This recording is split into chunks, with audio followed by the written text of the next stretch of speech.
I don't understand why capital punishment is even like a triggering subject to people. Oh my God, I know. I don't understand it. If you have life in prison without the ability to parole, you understand the torment that you're doing to most of those people. 90% of those people will have mental health situations. They're not coming in their back life. from that shit. God, no, they'll never be socially integrated. They'll never go back to where feeling anything else but a cell is a normal environment. Well, the issue is we don't have enough jails. And I go, so you're telling me the problem with jail not bail or bail not jail is the fact that you just don't have the space and you know the solution and you don't want to fix the solution? Let's disregard what Paul Bernardo did, which is absolutely fucking disgusting. Yeah. But let's bring up the fact that every 2 to 3 to 4 years, Paul Bernardo, like the victims of Paul Bernardo's families, they have to show up to a parole hearing to open this entire traumatic thing of their daughters and their friends of their daughters and family of their daughters absolutely getting molested, beaten, tortured, murdered on camera. But you're going to make this family live in torment and torture for the rest of their life. While this guy goes to parole board hearings going, I'm better now. So let's play a game. Yeah. Fix Canada. I'll give you, 3 to 5 ways that you would fix Canada. Oh, you just need one.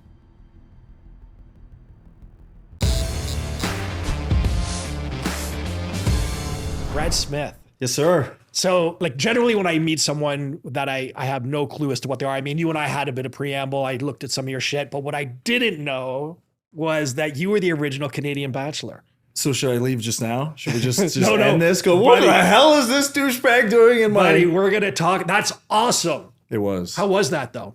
I say this to people, they just don't understand it. It was the greatest experience of my life. I was coming off the CFL where you get your head beaten in for kind of a blue collar paycheck. And for if it's even considered blue collar. I mean, my first What team did you play for? I played Argos. Oh, shit. Montreal, Argos, Edmonton. Nice. If I could explain my first week on practice roster where you think you're making the CFL and you're just excited to make the team and then you get a check for $380. Buddy, I know. And then you go, okay, my max allowance after salaries, I can maybe get through $500 in Toronto. When you're living, downtown, you have to. And I just said to myself, I'm like, well, what am I doing? That lasted for 6 years. And then I made the roster. I got paid, again, league minimum, which is crazy because you have to work in the offseason. I know, man. It's fucking insane. It's insane. But at the same time, when I left, I was like, what the hell is going on? You get offered this opportunity. They're paying me more than I've ever made in the CFL. You're traveling around the world going, not just in Canada, because it's not just a Canadian licensed show. And you find yourself waking up in Paris. You're in, how'd you get picked for that? It's just it's the jawline, right? It was just nepotism. It was just because. Don't do that. No, it's actually true. If you rolled out my story and you go, okay, who is Brad Smith at that time? Well, son of a senator, all Canadian football player, went to the CFL, the resume built up. But the actuality was bartender at Earl's King Street. Because I used left to bartend too. Right? Yeah. I left the CFL 4 months. I didn't know what to do, transitionary period. Randomly, they found me because my best friend, when they were down to 12 people, cold pitched me at an Easter dinner. Said, no, I got the guy for you. And then they got my number. And when they were almost already picked the guy, they found me and really lowered their standards. And here we are. Okay, so how did that play out? So I've never really watched the Bachelor or the Bachelorette. Yeah. But I understand there's a set amount of women that are all vying. Do you have to get married or engaged at the end of this? You don't have to, but they bring makes for good television though. Yeah. Did they encourage you to get engaged? They're encouraging you to do everything. Really? Yeah. It is we shot for 72 days. It is a 72-day alcoholic marathon. Every day for 72 days. God, yeah. Where you're just trying to get through it. Yes. You're also, again, they bring in 25 girls. It doesn't matter who I am. They could put a parking cone there. They would still have a show. It's just, you need somebody to kind of go. Yeah. Do you accept this rose? And then, but I do you get to pick the chicks? No, God, no. But you can't say it any other way. If you look at it outside of what goes on TV, I came off living a blue collar life and now I'm in helicopters and going on dates that I could never afford. Staying at the Herbert Hoover presidential suite. And I'm like, and you're getting treated well by everybody. Nice. And it's it's like a locker room. It's like football. The production staff, sound guys, camera guys, those are your team for the next 72 days. And you go to war together. And this just happens to be making cheesy reality TV. How many years ago was this? Oh God, dude, it's 13. Oh, it's not bad. That's a long time. Okay, so if I cured cancer tomorrow, it wouldn't say Brad Smith. It wouldn't say Bachelor. Food Network. It wouldn't say Entrepreneur. It would say Bachelor Canada cured cancer. That's how it ties onto you. for the rest of your life. Yeah, I know, but is that really such a bad thing? No, Okay, so how did that end, by the way? I got engaged. Fuck off. Yeah. Oh yeah. Did you TV actually? magic. Come on, guys. Did you really like the woman? Yeah, she was great. Yeah. But you can only know somebody so much on 72 days. I get to see her, I think, maybe 9 times in that day. Yeah. Wow. Oh, not at all. And then she's at her best. Like I could fake a Both of us relationship for are. 9 days. Yes. Yeah, she liked me. I liked her. It's just you get into the real world and you're like, I don't know how they act with their friends or their family, or what the dynamics are between our friends, and then just all these intangibles that make the show absolutely impossible to do. But it's good fodder for the 3 million people that watch, right? Nice. Okay, so I presume that how long after that show ended did you end the engagement? It was like almost 2 years.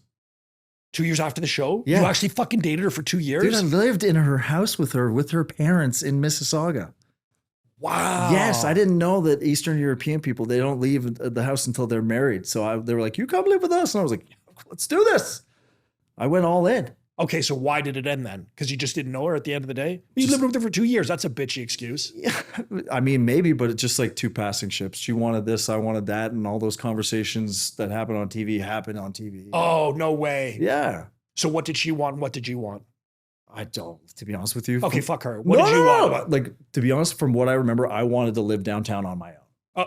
And that Okay, wasn't that's not a part conducive to a That relationship. wasn't part of I didn't want to live on my own. I wanted her to live with me, but she wanted to stay in the house until she was married. And that was the first little thing. And then it was just kind of growing apart, because it's easy to be in a relationship with when you walk down the street, your billboard's up in downtown Toronto for a year and a half. Everybody knows who you are. Yeah. And they're going, oh my God, this is real. Congrats. Like, good job. And it's great. And then when everything starts shutting down and no one's talking to you and you're just talking to yourselves, you're going through a process of kind of withdrawing from the attention while also figuring yourself out. How did that affect you? The lack of attention? Did you find that you missed it? Did you find that like a lot of people that I know are celebrities or athletes or models. I used to shoot for Playboy. Once that, everybody says that. It's not that big a deal. Well, now it's not, but Playboy back in the day, come on. Oh yeah. I don't even think the magazine exists anymore. I think it's all online. I haven't read that literature ever before. Yeah, I just want to make right. that no. Good articles. Great articles. That's why we get them. I find that sometimes when you are the focus of attention for so long that you don't know who you are outside of that attention anymore. And then you just need that attention again. And you'll do anything to get it. Here's the best way to say it is that like I was not famous before. Nobody would know me if I walked through life. Mm-hmm, and then you go on the show. Then every magazine has your face on the front. Yeah. And you have a billboard over Yonge and Dundas that's 100 feet tall with you on it. And you become It's infamous. no longer called Yonge and Dundas, I might add. Yonge and Dundas Square. Yeah. You become infamous. You're not famous. It's just you're that guy from that thing. Yeah. And so I never really would think about the lack of attention, but getting all the attention really fucked me up. Really? Oh, God, yeah. Yeah, that actually happened to me too. Because I went from obscurity into owning my own business and becoming hated by my competition, being well known. It fucks you up. Well, put it this way. If your gas tank for your dopamine's at 100%, when something like this happens, it's at 200%. Yep. And then no matter what you do after that, it'll never be like the first time, or like, it's like drugs, right? And it comes down, it comes down, it comes down. And at some point you got to ask yourself, wait, like I'm on Shop Canada now, the biggest show on Food Network. I'm doing all these great things on the outside. Yeah. But am I less like relevant it's just, you'll never get back to that feeling of when you had that first little bit of walking down the street and someone went, are you that guy from The Bachelor? And you're like, yeah. And it was, oh my God, I can't believe this is happening. Because you forget sometimes when you're in media, like how cool it was if you're on a radio show or if you're on TV hit for 2 seconds. Yeah. And then now it becomes normal. And then once it becomes normal, that's what fucks with your head. Because it shouldn't be normal. Especially when you have no talent. You're just being cast, as I was, for a position. Okay, so you've met a number of celebrities, right? I saw that you've met Tom Cruise. I saw that you met... I used to do entertainment reporting for breakfast television when I was hosting for them. So Right. I got to do all the junkets, go see all the movies, interview all the stars. It was awesome. Okay, are we able to shit talk celebrities? Yeah, which ones? Which ones do you think are assholes? I actually never, because I don't get to meet them, right? I get to interview them. So I'm meeting the most PR'd, best versions of themselves. That's such bullshit. So I really only have like one story. I'll never say the name, but most beautiful person I've ever seen in real life. Yeah. who was just a dick to their people. And I heard Tom Cruise is a dick to his people. Nicest guy to me. Really? Yeah, nicest guy to his people. Wow. Stopped, took pictures with us. He asked you, he was engaged about you. And then literally 3 weeks later, I interviewed him for another red carpet. He remembered who you were. Outstanding. I love his movies. Fucking Maverick was awesome. Everybody who works with him says the exact same thing. An absolute animal on set, but it's to get the job done. Yes, I have heard that. But you know what? Who cares? But the nicest guy if you work at his pace. So it's just one of those things. Like, I could tell you stories about celebrities I've heard a million times, but I don't get to meet them. I get to meet we're selling the movie version. Yeah, that's rather disingenuous though. Like, don't you think that a person should be the person all the time? Like, this is me fucking all the time. In the movie industries, it's hard, right? Because you're selling the idea of your art, right? Yeah, yeah. Like, you're, as an actor, you got to be like this clean palette that they can pop up into any different like tentpole movie that they're gonna fly out. And the second you start adding your politics, as we've seen, or your personal flavor, then people get to judge you as who you are as a person, and you're no longer Johnny Depp from What's Eating Gilbert Grape. You're Johnny Depp from the Amber Heard trial. Yeah, this is fair.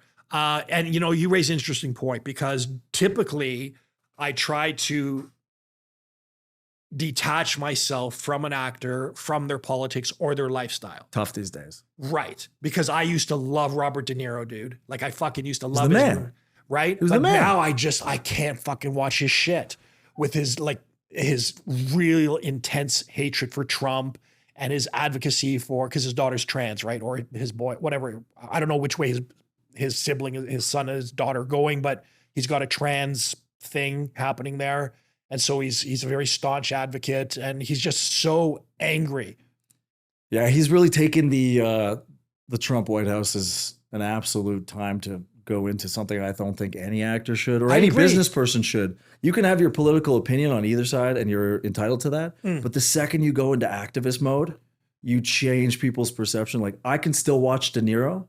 It doesn't hit me over. Right. But like, think about, what was the movie I just watched? Magazine Dreams with Jonathan Majors.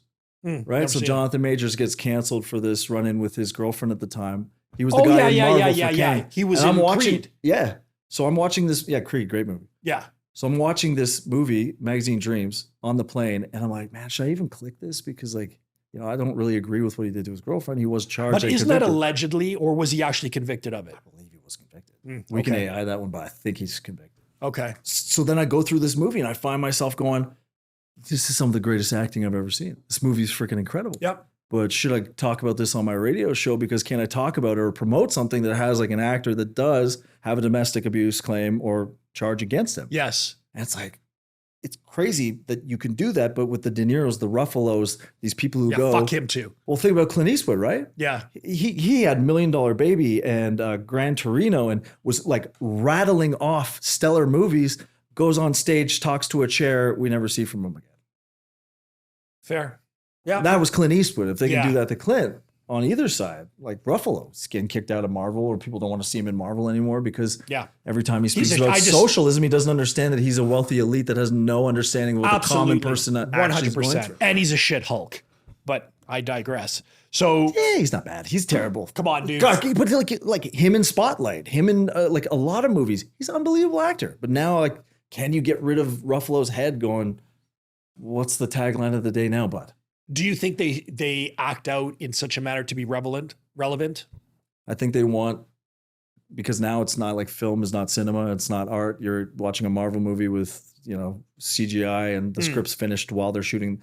They want something to be more than what their art is, because acting has been kind of just leveled down into, you know, copy, paste, repeat with whoever the hot actor is. Yeah. So they need to feel they need to validate themselves, give themselves esteem for being more than just an actor. Okay, fair point. But do you not think they see the damage that is being caused to their career by being so outspoken?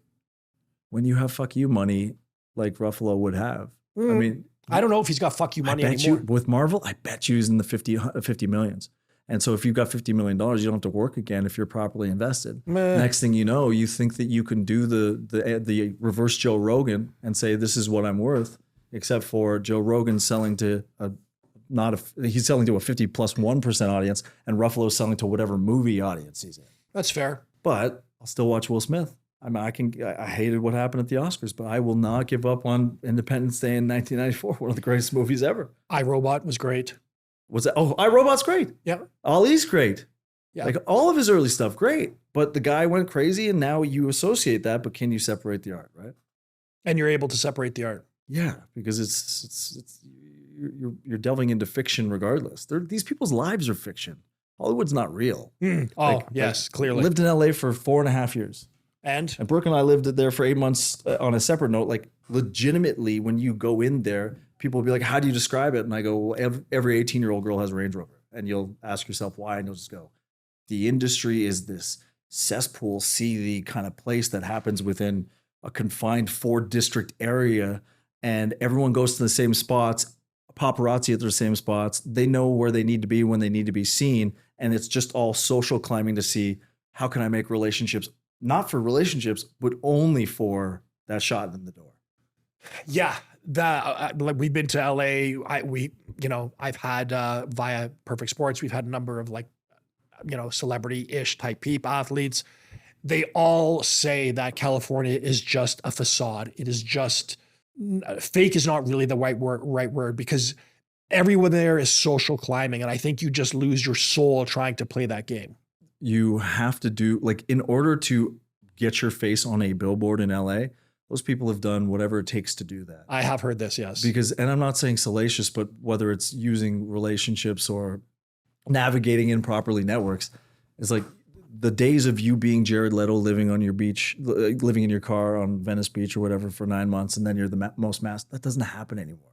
There's a gateway that holds people into these spots because you're not wasting $100 million tags on just Joe Blow over here.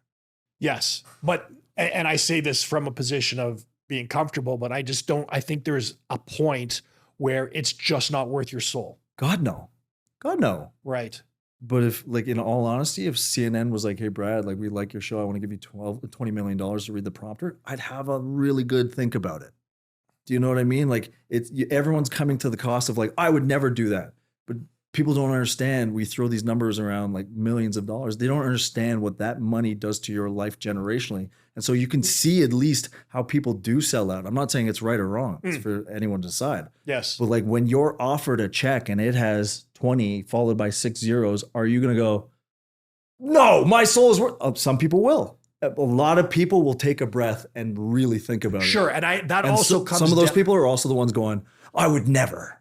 Yeah, fair. But I think that also comes down to where you sit financially in your life. 100%. I mean, if you are comfortable or you have different revenue streams, then $20 million is not going to be a big deal, right? But put it this way, when people go, how does, Jake Tapper or Anderson Cooper or anybody go up on Fox, either side, and go, how do we spread this? Or why are they reading a prompter and getting paid $20 million and coming out like it's their opinion? And you go, because somebody else will do it. These people will never have a job in media again. And to get to that level. Yeah, dude, it's fucking hard.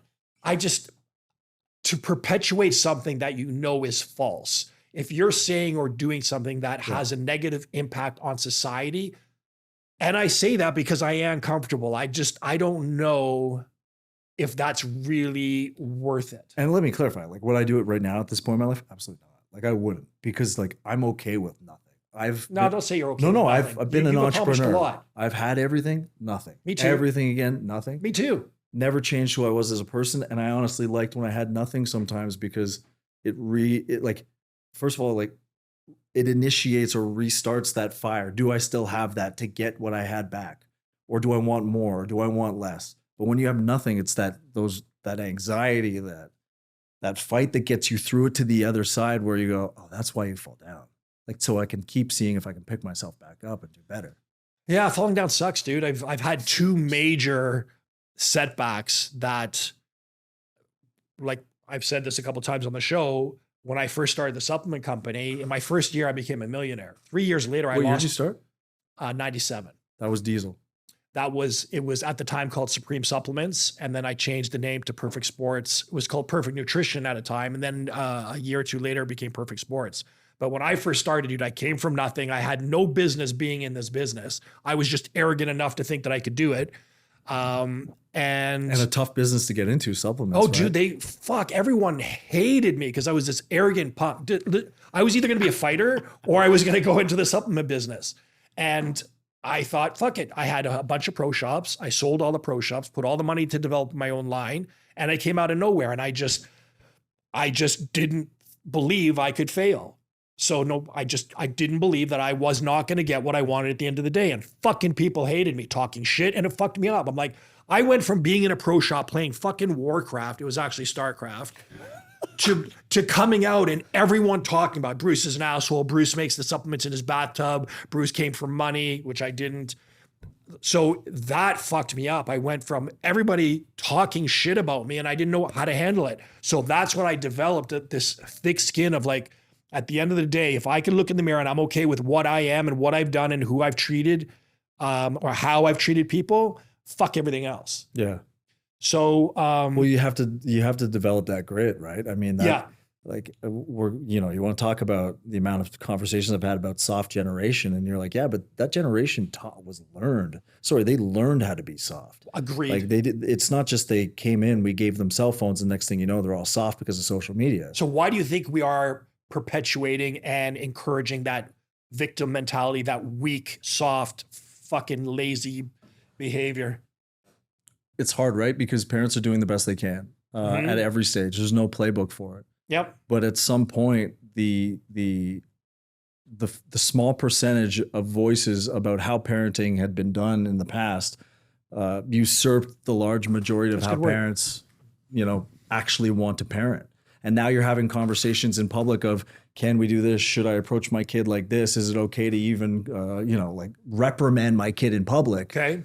And then you go to, at some point, we found out that it was great to give everybody a ribbon to tell you you're good and not separate you into this lower team might actually make you want to drive harder to be on this, like taking competition out of everything has made society weaker. And that starts with how we treat kids. Like if we teach them that they are the same when they are growing up, it's the wrong method to do it. I agree. First of all, because difference is beautiful. It's what makes us all human being. And your uniqueness might be greater in something than mine will ever be in one thing.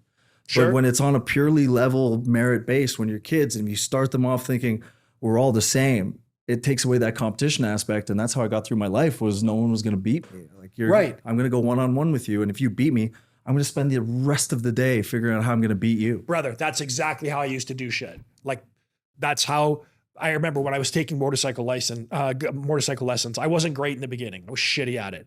And the guy just came after me. He goes, you're the type of guy that's just going to be relentless in improving your skills until you're great at it. And I think that's the attitude we should be instilling in kids. God, yeah. Fuck this. You know what? It's okay to be okay. You know what, Brad? You're good enough as you are. Fuck you, Brad. Fucking work harder, Brad. That's the way it should be.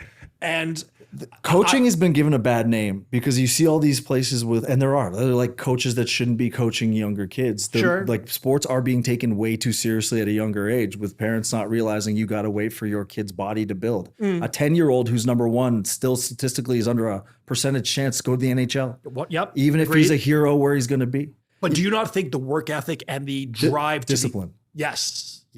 Work ethic, discipline go hand in hand. I was watching the Brandon Marshall clip. You see this one of 13 years in the NFL, 6-time Pro Bowler. His kid was running beside his car at 2 a.m. and Brandon was filming it from Instagram saying, this is like what we did in Santa Monica and Venice at 12 p.m. It's just, we're here right now. It's 2 a.m. I'm trying to build a warrior.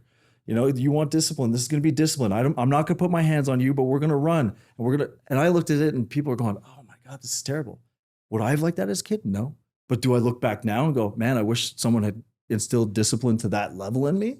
Is that what I'm missing? That self-startedness, that someone's pushing you, knowing you can get through stuff. And on the other side, then you go down and go, this is why we did this. And that's what coaches aren't doing now. They're not breaking down why they're punishing kids or why they're taking it seriously. It's just, oh, come on. If you don't do this, you're not going to be in the pros. It's like, no, like you have to tell people why they're getting punished and then correct them and then say, this is all for you to be better. Yes. And I also think that people are afraid to step out of line because social media will destroy a person like one that. video, right? Yeah. Yeah. I have a very separate view that I think is different than the norm. I do believe that discipline and honor and respect are paramount. Those are the pillars of making and when I say a good man, I don't mean a male. I just mean a good person. And I like I said, I started training martial arts 15, and that shit, discipline has always been a part of my life. God, yeah. I love Joe Rogan's thing of why he does jujitsu. It's like so he can be humbled. So that when the moment where he thinks he's the best or the toughest, he goes in and he rolls around and then gets choked out by some fucking 20-year-old kid. Exactly. I know, dude. It happens all the time. It happens all the time. But it's hard to like reinstill these values, right? Because as you're going towards this, no, like it's all good. We're all good. And you're taking away this, competition aspect. You're left to go, okay, we've got the highest mental health crisis we've ever had. Anxiety, depression, insomnia in kids under 24 is through the roof. 16 through the roof. Yep. Like numbers you've never, I was about to go Trump there. Like numbers you've never seen before. But the issue is that this is not something that's going to be solved by banning kids from social media. Parents are still going to have to parent. Kids will get around it. What's happening is we're taking scapegoat items like social media, like phones, and we're displacing responsibility and going, we're going to solve the problem by getting our government involved. And when is that ever, like when has that ever worked out when government comes more into the home? Right. So you're talking about how we are currently seeking to ban under 16 from social media. I think it was specifically Twitter, but let's just say it's all social media. Do you think that is really the Liberal government's attempt for, improving mental health in kids, or is it a way? Right? No, because they're investing $100 billion into AI, and they didn't say anything about the chatbots. Like, it's like you just have to follow the money on this one. And if you really did want to protect kids, there's systems and securities in place that you could do that on your phone as parental controls that kids would have as hard of a time getting around as digital ID. You have the Australian Prime Minister announcing that social media ban's coming, and then the next day that little girl's going, yeah, we'll get around it. It's of course they are. They're kids. I was at the Peel Pub at Montreal. I'm 14 years old. I had an idea. How did we get that? And although it's different technologies, you're telling me kids aren't going to be smart enough to figure out a way. For sure, they're going to find a way. So why do you think the Liberal government is pushing for that? What do you believe is their true motive for doing so? Well, a lot of people go into the digital ID verification for all, but they can already track your data right now. They've got everything they need. They don't need your ID to be on social media. Yeah, I'm less concerned about that. Like everyone's fucking freaking out about digital ID.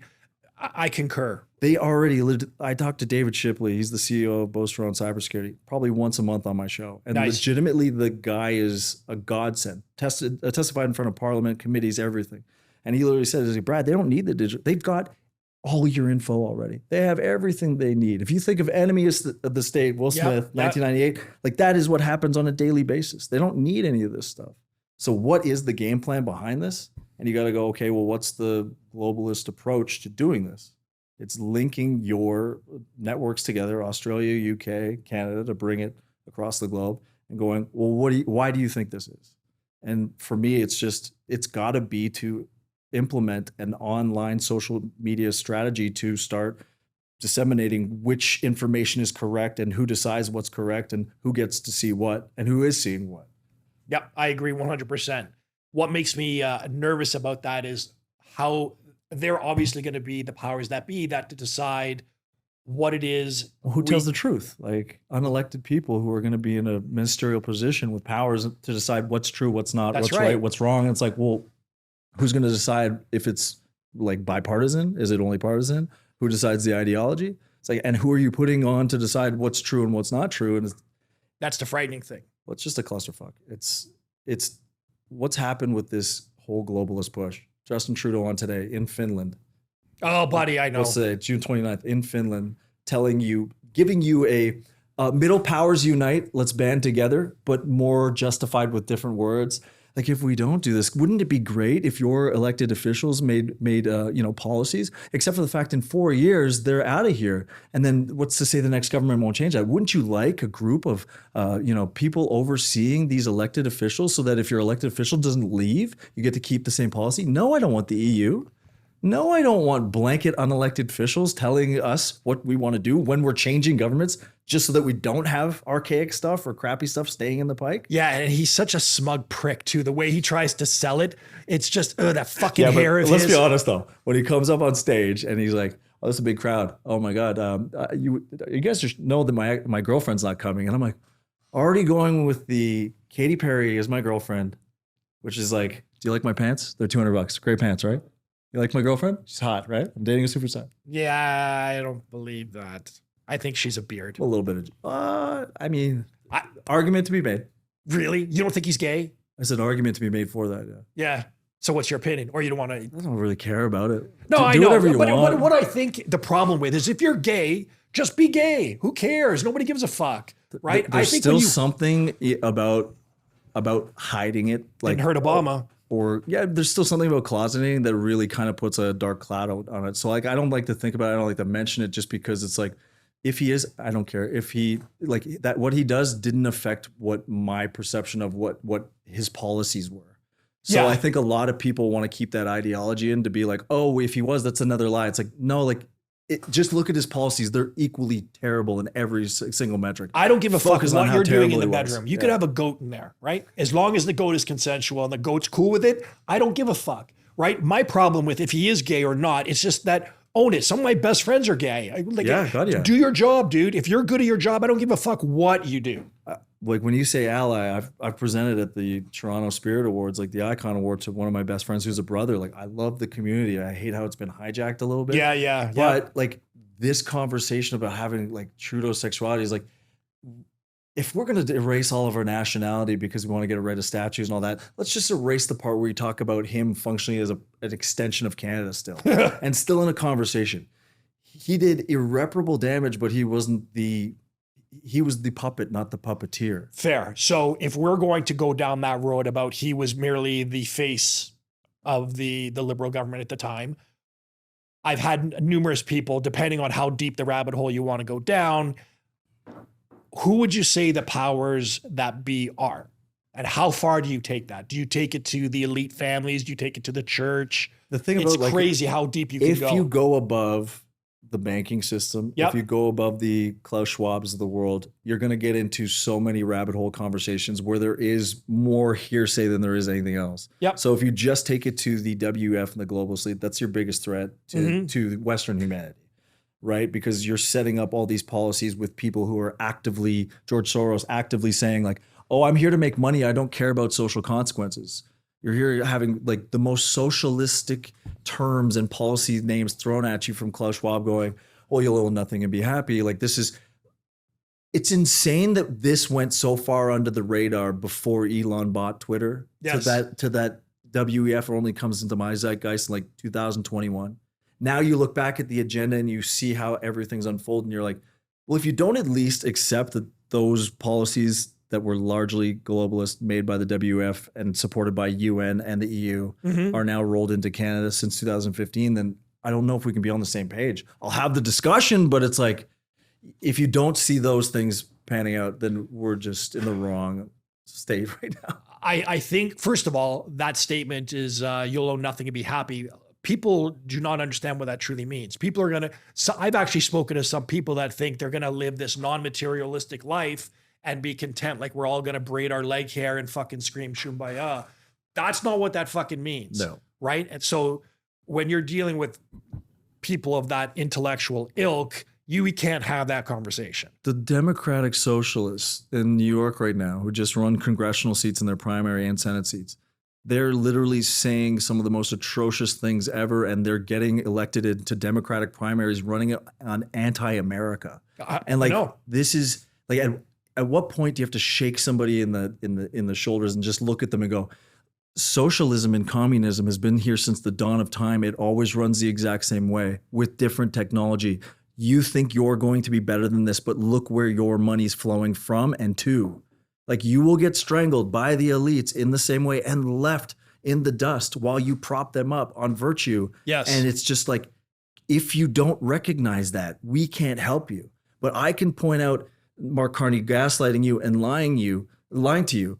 But just because you saw mainstream media go, no, that's not right. Just because, Mr. Champagne, Francois Champagne, right, from Quebec in the parliament going, well, Mr. Speaker, we have the best G7 second gross fasting economy in Canada. And you go, well, of course he's not going to come out and say, we have the worst housing, we have the highest food inflation. Because if you told the truth, you'd be ostracized. You'd be like, well, why have you been lying to us? It's like, it's past lying, and now it's up to people to understand.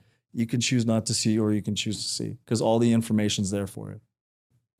Yes, I agree. Do you think people are just oblivious to what's going on? Like we live in a society where people are struggling to get by, and perhaps they just do not have the emotional or intellectual capacity or desire to see past their little world, right? Because and then you have to question, is it better to live in that ignorance? Do you think it's better just to say, no, everything's fine, right? The government's doing our best. They would never lie to us. Yeah, I question that from day to day. Yeah. Like sometimes you see some things and you're like, you know what? Fuck, I wish I didn't see that. Like I've been on this sort of anti-animal abuse rant lately, right?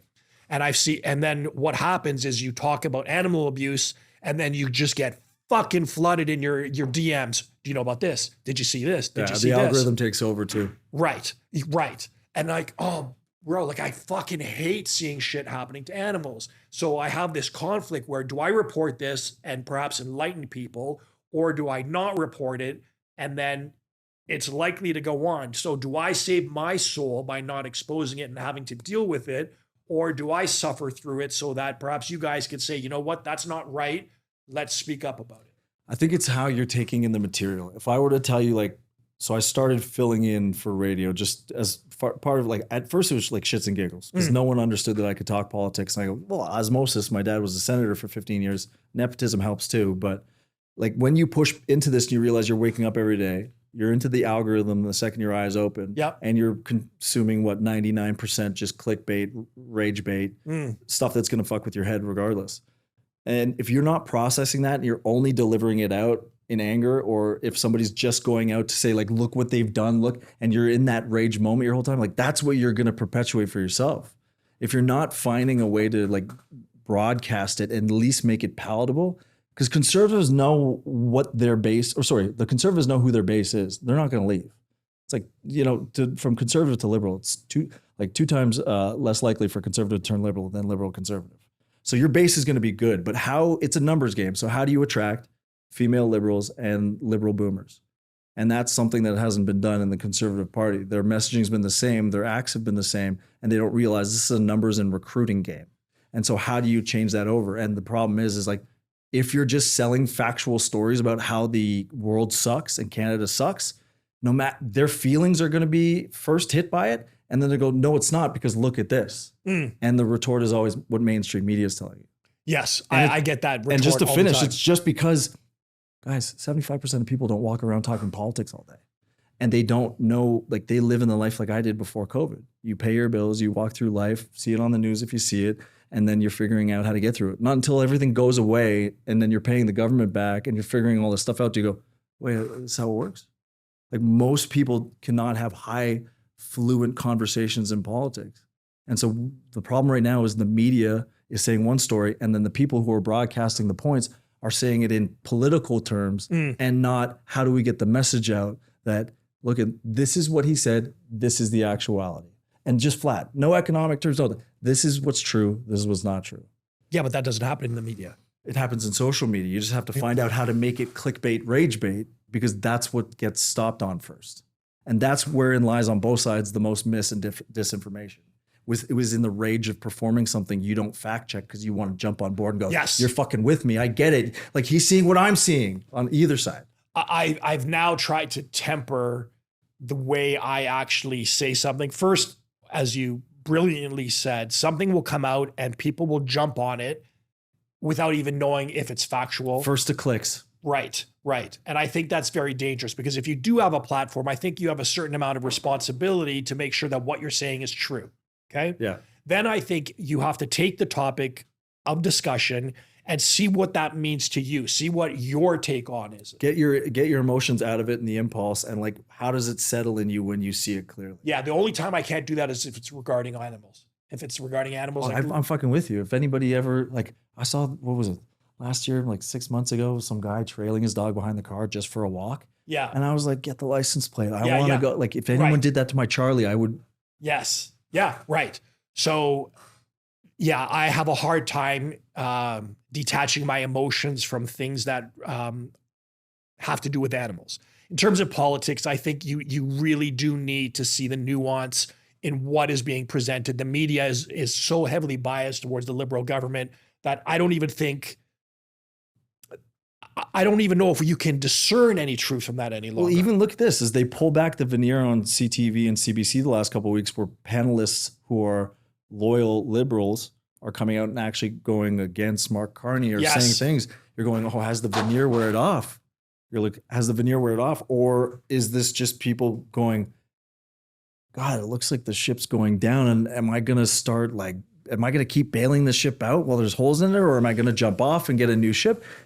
The people in mainstream media, and I being one of them, most are just there because if they lose that paycheck, they literally will be bartenders and actors after. Yep. We don't have tangible skills. I do, but a lot of people don't have tangible skills in the outside world. Like, this is what they do. Do you think people like that are more willing to toe the line then?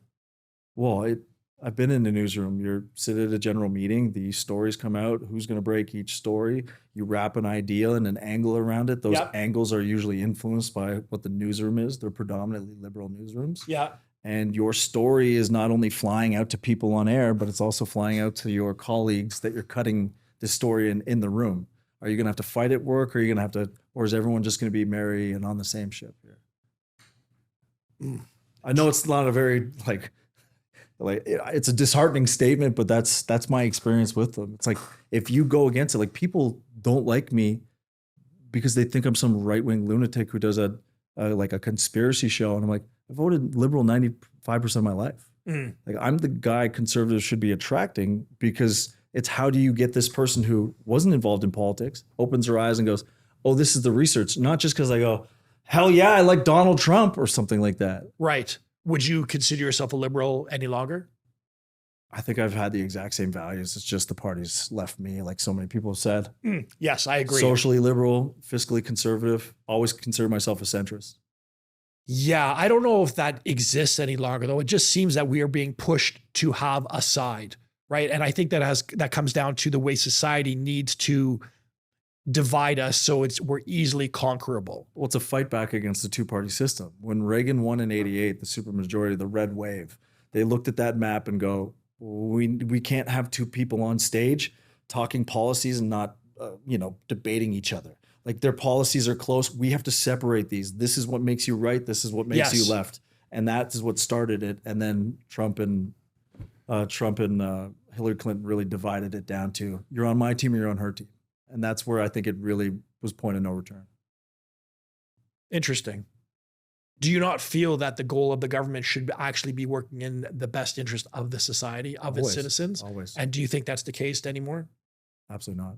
I don't think it's been for a long time. It's just, we didn't have the information to understand it, and those people were isolated as conspiracy theorists that came across anything that was, classified material, or they were whistleblowers. Like, they were automatically ostracized because there wasn't a third-party system like X that's not censored, or we wouldn't know anything without Elon Musk buying Twitter and making sure no one was censoring the platform. Like, where would America be right now? Donald Trump wouldn't have been elected the second time without X, without the admission of censorship from Facebook during COVID. Like, the trust, it was instilled because this guy spent his money, his own personal money, to do a platform where you could see everything, as atrocious or as great as it is, in long form, so that when somebody showed you a 10-second clip of someone going, this is what the case is, and then you watch the full version, you go, oh my God. Yeah. Blew everyone's mind the first time.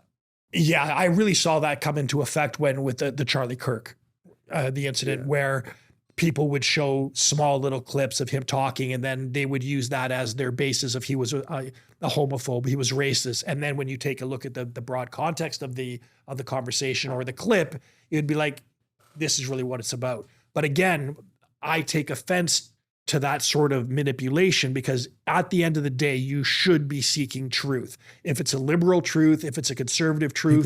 Less and less people are caring about truth, though. Okay, but that's fucked up, dude. It's the shitty part. You have a button right now beside every tweet that you can press that'll show you if it's true or not. And nobody's actually going to that. They're just seeing it, they're getting enraged, and they're writing back. And these threads are creating misinformation where the solution's right beside you. You know what I mean? Because people don't care about the truth. They care about being right. That's poignant, and that's 100% true. And that's also fucking sad, dude. It is. Because we're not, there was an argument going on on one of my reels regarding Zionism and so on. And people they didn't want to hear the opposite opinion. They just wanted you to acquiesce and like, you're right. And I think we've lost that ability to at least want to learn another person's perspective. At the end of the day, you and I can have an argument and I may not agree with you. I was just about to say, we probably disagree on a bunch of stuff where we would have completely opposite ends of like the idea on things. But I would, and I've done it on my show, like I sit there and I go, okay, I want to learn why. Right. That's it. Right. Because you may change my fucking mind. Or you might enlighten me onto something I don't even know. Absolutely. And that's the gift of having a conversation. But if all I'm hearing, I'm just, you're talking, I'm just waiting for you to fucking finish so I can make my point. Yeah. Brad.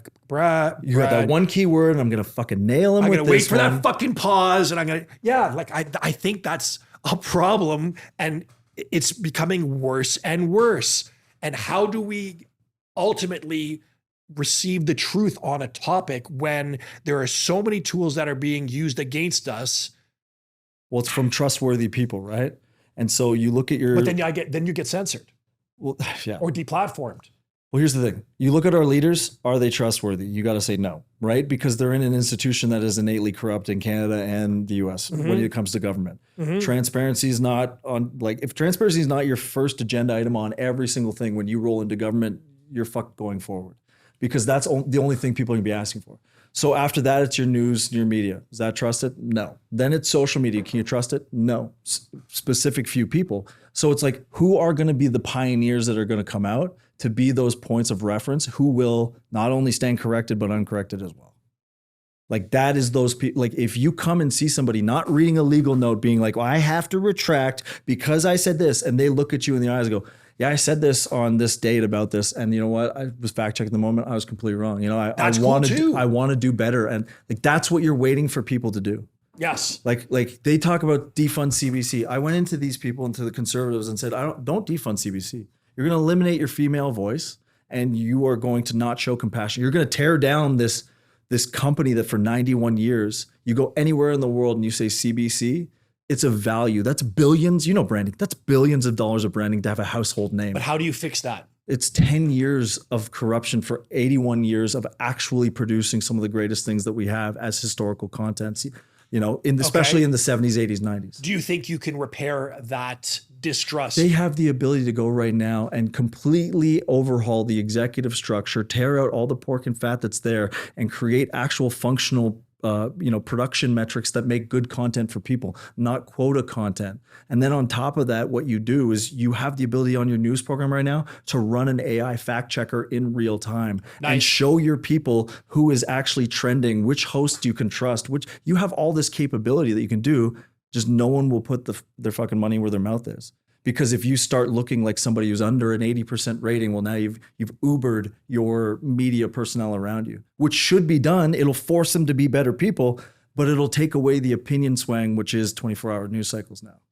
But you could do that all, and you could run an efficient business. So why do you think they're not doing that? Because they like having a company that just runs out with what they need. It is when your state broadcaster is so influenced into producing shows that nobody watches rather than good content, you've lost competition. Yep. That's why media in Canada is failing, because there's no competitive nature. You license a show, you wrap Canada on it, Bachelor Canada, and then you throw it out. But it's because you can't do SCTVs anymore, because you might put $1 million on that, but you'll lose $3 million, and we can't do that. We'd rather license for $500,000 and make $1.5 million guaranteed ad. Like that's it. It's not about entertainment or content. It's about how do we roll out our news propaganda and just the baseline entertainment to keep them in their seats. Try to get them to news. Try to get them to the 6 o'clock news. That's pretty dark. Everything that we like, people go, well, there's people in society that literally sit in rooms and get paid. They're like, how does Trump make these decisions? They're like, he doesn't. Literally, there's 42 military generals and people who are sitting in a room that this is all they think about for 20 years. And same with PR.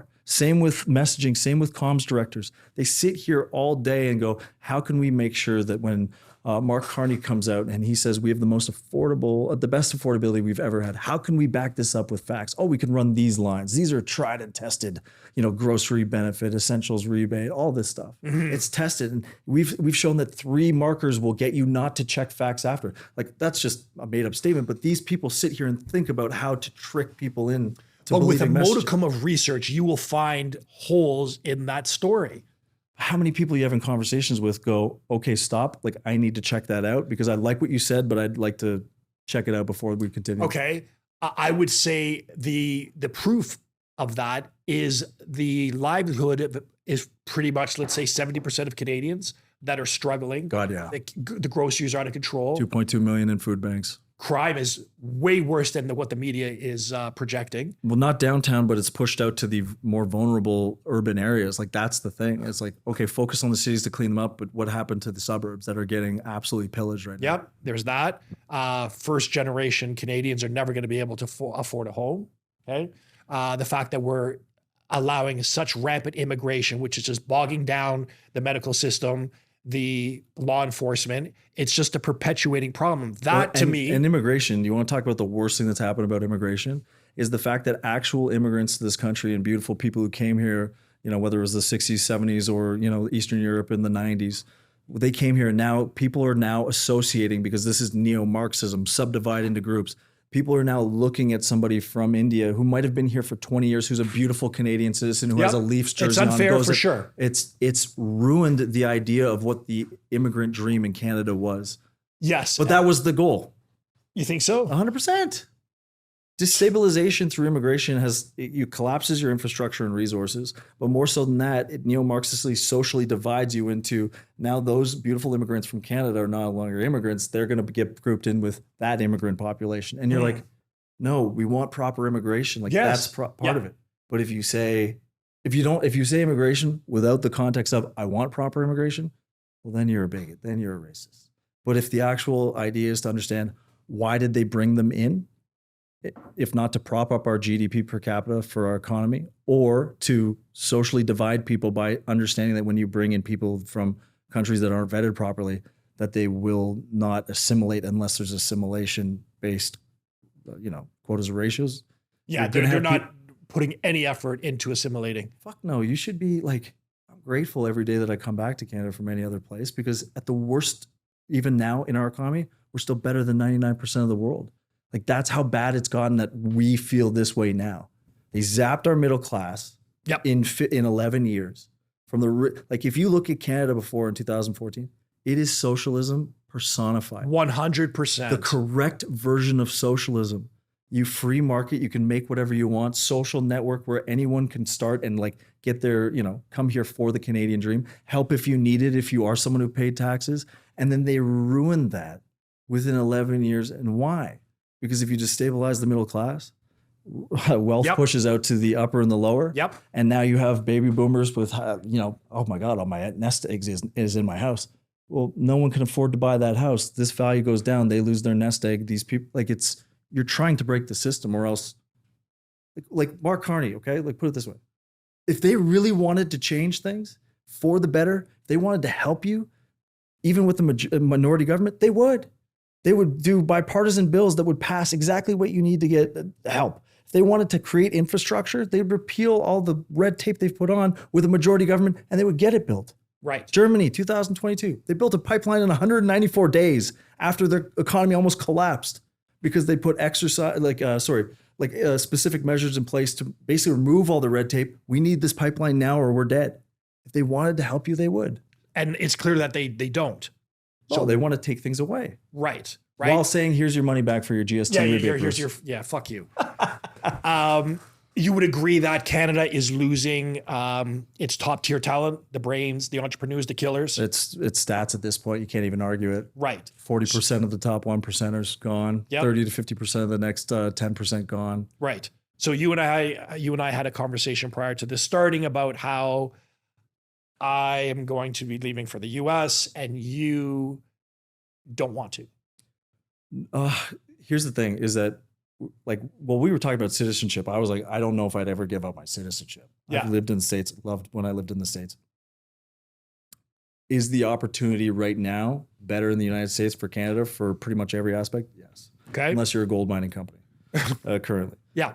But for me, it's not like a very like existential question. It's just when I've been down there, I've always missed Canada. Still, when I go, I always miss Canada. Still, I equate to that French Canadian roots that I come from, transferred into playing in so many CFL cities. Yes. My family's been employed by the CFL for 65 years in total.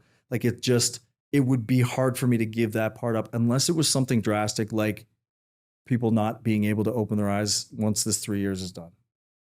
Do you think people are going to be able to open their eyes? And what the fuck? If What they don't- damage can we create? What can they do in the next 3 years? Like, that's what I'm 3 concerned years? about. God, Kuzma on Canada. People don't understand this.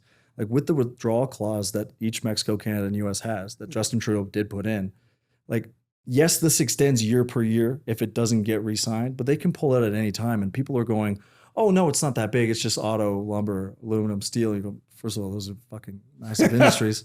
Yep. Second of all, if they pull out and we have to reorganize, like this is not, like I've had Eric Ham on from Toronto, met you all the time. Great economist, doesn't worry about what he says. He's like, this is not something that's tangible. These are pandemic style conditions. If they just pull the thing and say, we got to like reorganize this whole thing. Like your entire mandate as prime minister was to battle this guy and get the best deal. And yet we're sitting here right now and you're going 2 days ago, well, you know, we're going to get a deal, or sometimes it's going to come last minute. It's like, no, like this is the auto workers of Ontario that are going to lose X amount of jobs. These are people all over Canada that, like, again, it gets me so frustrated because there's been no solution to help except for these little breadcrumbs of like, here's your money back and here's how we're going to gaslight you. And here's a fuel excise tax for the summer. And it's like, is that what we want? No. But I think we are so simplistic that those breads that you speak of, those crumbs, there are enough to sort of appease the masses. The average Canadian makes just under 90 grand, right? I thought it was 78.6. I might be family of four stats. Regardless, let's say it's under 90 regardless. I'll give you that. How the fuck are you living these days? Brady, In fuck, a major I know. city. How are you living? No, I welcome that argument with anybody. You know, now take it into a I'll major give city. you 100 grand. Yeah. I'll give you 150 grand. 150 in Toronto or Vancouver. How are you living? Because again, that's going to be a $3,200 rent if that's your rent. Yep. Let's put double that for your entertainment life. So you're going to drop $6,400 a month pre-tax. So almost 150, 13 you're grand, bringing home almost 75. 13 grand. So that's after what? So it's just under 150. Yeah. If you're like, come Right. on. Like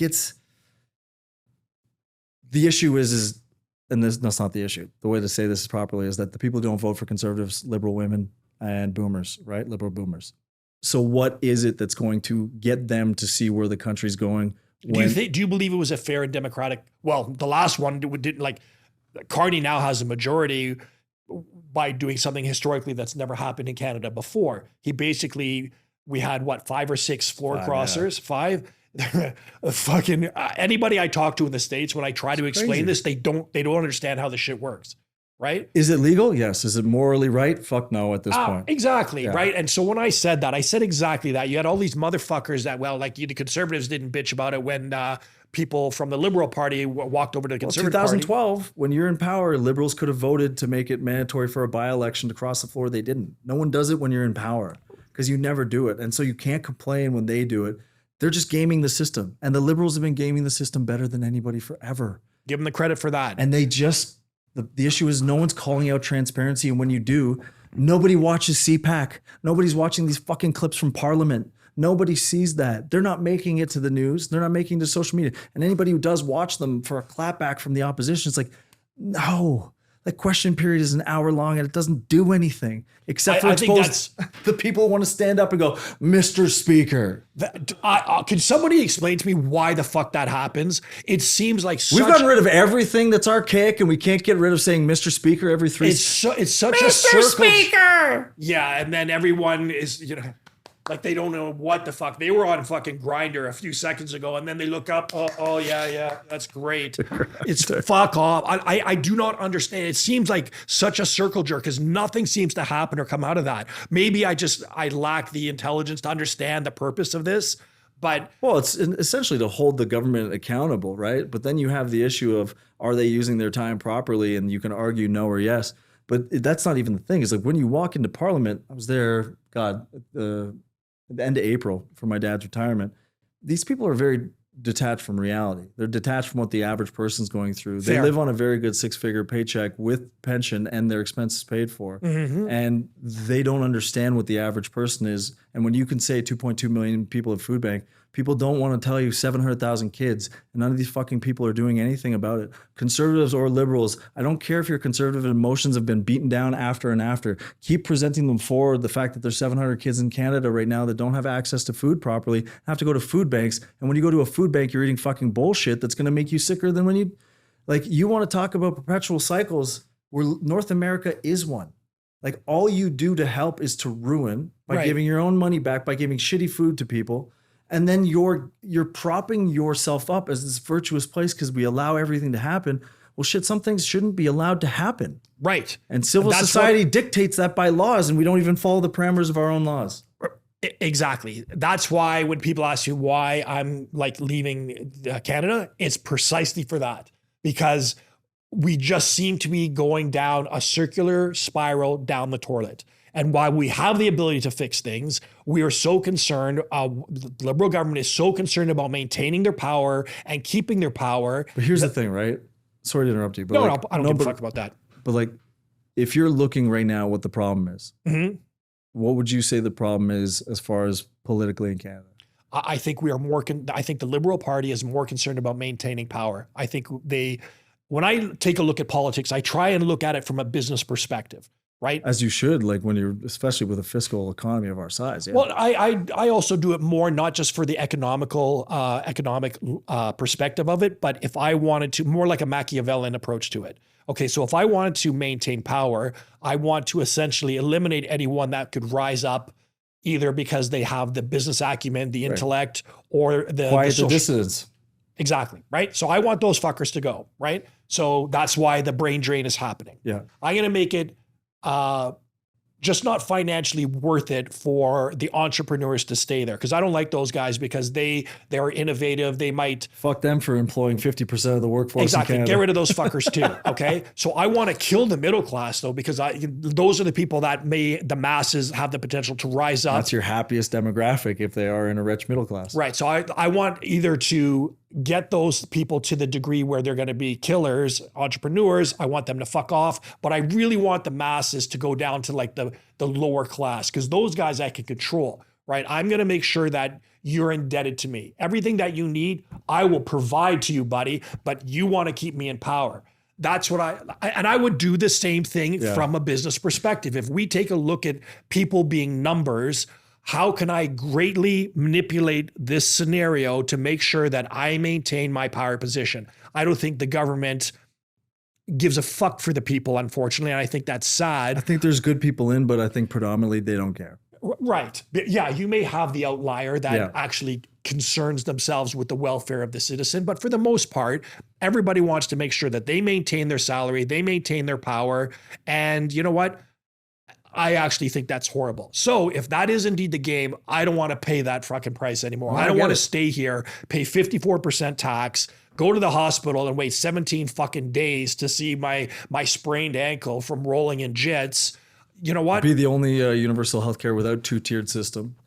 No. Exactly. Right. I'm a big believer in a two-tier system. You want to wait in the hospital, bro? Good for you. I get you. Also, the people that pay for the two-tiered system also helps out alleviate the burden on the actual universal healthcare. 100. I do standard economics, supply and demand, but I do not understand why that is an argument for people. This is why. Is because if I'm looking at Canada, I go, what's the biggest issue? It's not the Liberal Party. It's not the Conservative Party. It's conservative PR. It's the worst PR system that I've ever seen. Such dog shit, dude. Get some kid out of fucking graduate school in graphic design and fix the public PR. If your messaging is so weak that you have a 25 to 30 point lead and all it takes is somebody coming in and being a new outsider with only 3 months, and you can't change your messaging or system strategy and go, well, we still did great as your answer and not we lost. I don't care if they got more votes. I don't care if they got a larger percentage. You're still not in the driver's seat. And the problem is that Parliament is like losers sit here, opposition, winners sit on this side. This is varsity. This is JV. Our job as varsity is to make sure you never taste the varsity field. And JV is just, oh, they're ready. They're ready. But the second they were in power and they're going to be the varsity team, well, guess what? The varsity had the experience. And that was the PR of the Liberal Party that just came in and showed you how they could make somebody who had gained such momentum look like an arrogant Donald Trump MAGA loving person within 3 months.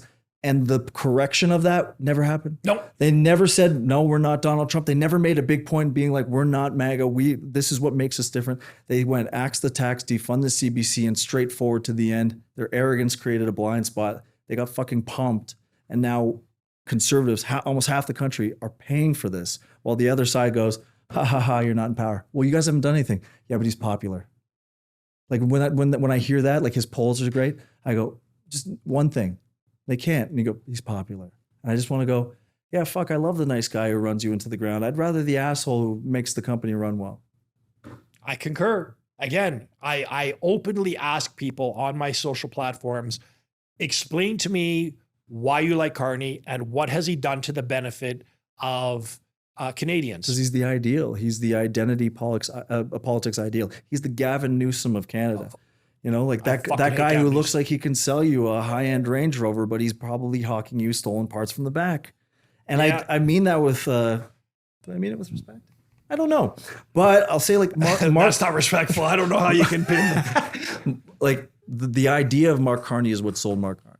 And what you're seeing right now is that he's an elitist, globalist person who literally goes in boardrooms. Like Mark Carney's the type of guy, if 4 people don't open the door for him, he's like, wait, why aren't you opening the door?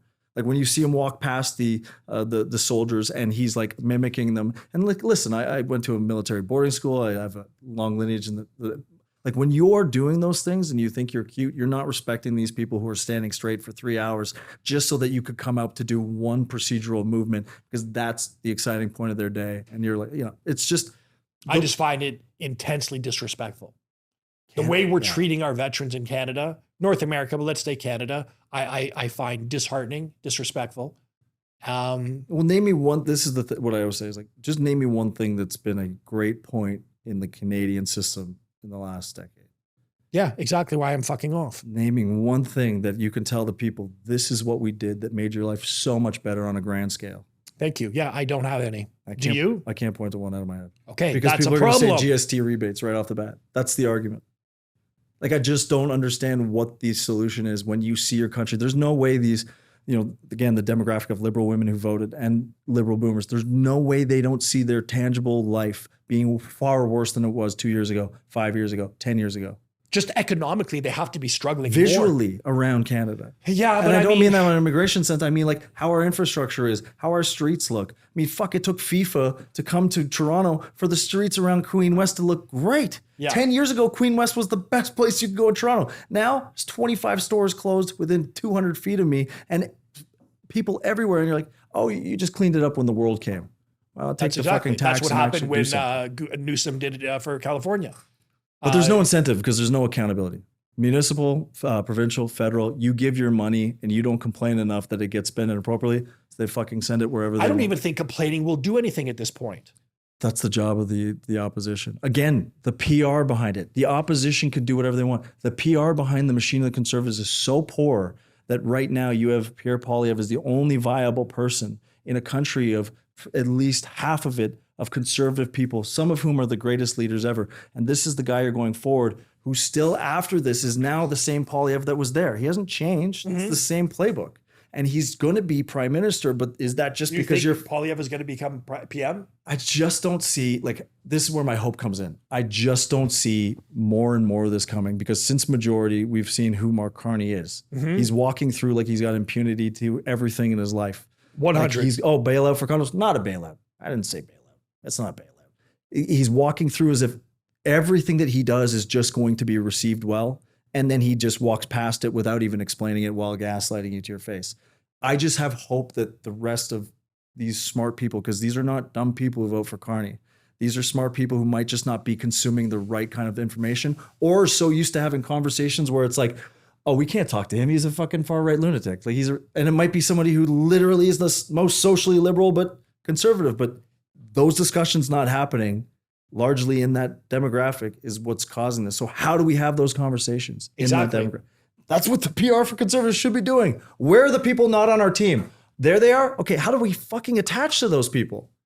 Because they're going to care about this. If their life's getting worse, they're going to care, but they just haven't heard it the right way clearly, or they're refusing to. So what's the method to having that? The message, I agree 100%. The message isn't being delivered, but I am a lot more jaded than you are. I just don't think that message, should it ever be presented properly, if that's still going to be enough. Because I do not believe that the democratic system in Canada is fair and just.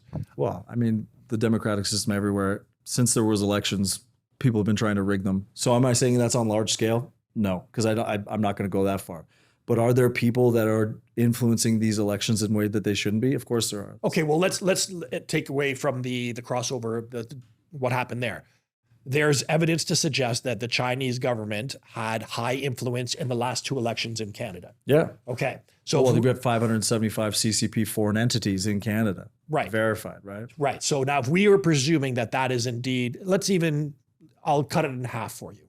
You have to then suggest that there is corruption that's happening in the elections.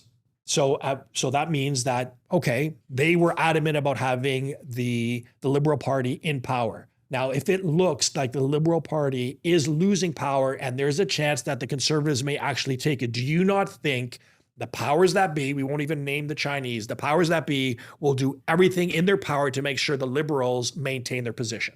I believe so, yeah. That's fucked. That's why I'm getting the fuck out of Canada. No different than Soros funding $102 million for the primaries, the largest liberal donor. No different than Elon Musk, 84 million to the PAC. Like, you're always going to have outside influences trying to make sure that their policies in their corporations are going to be protected moving forward. Outside of that, the people are secondary, tertiary, quaternary, whatever. No one moves through this without where the power and money goes. No difference in Canada. That might not be private investment or private equity firms or actual companies. That might be outside influence. I'm not going to go that far yet, but what we do know is we have established CCP foreign entities in Canada. We have 700 IRGC nationals at minimum in Canada. We have no real understanding of the number of people that have come to this country just on plane tickets to visit that haven't left. Richard Curlin from Lawyers from Immigration says it's at least over 500,000 on top of the 500,000 waiting to be deported. Right. So like, we don't have a general sense of who the fuck's in our country, yep, let alone what we're doing on an ideological level outside of where power and money is involved. Power and money flows everything in North America and the world. What fucking 100%. But that's where you just can't elevate. If you're one of these junior MPs that goes, I'm gonna fucking run, and I'm gonna be like, has that like green attitude that they're gonna change the world. They're going like to, Michelle. Yeah. Well, Michelle is, in my case, the most articulately spoken person who delivers a centrist message that looks radical because she's so impassioned by what she says. And people go radical because of her tone. And I'm like, no, impassioned, like this fucking person cares. Yes. But you're going to be one of those people. And at some point, you're not going to know when, at a level of government, you will be approached by someone with something that will be a level breaker, or you stay the same, a backbencher or a front bencher.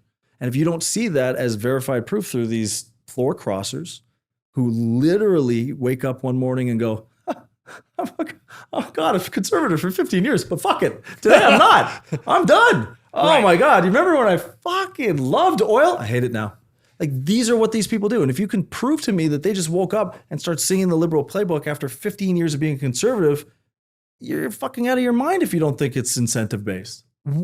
Again, and I've also stated that as distinctly as you did. I have to, but there's always that's why I go back that I think there are certain. So who's going to get to that level? That's the whole point. No one is going to transition to the echelon or the top level without having some corruption come their way, and whether they accept it or don't.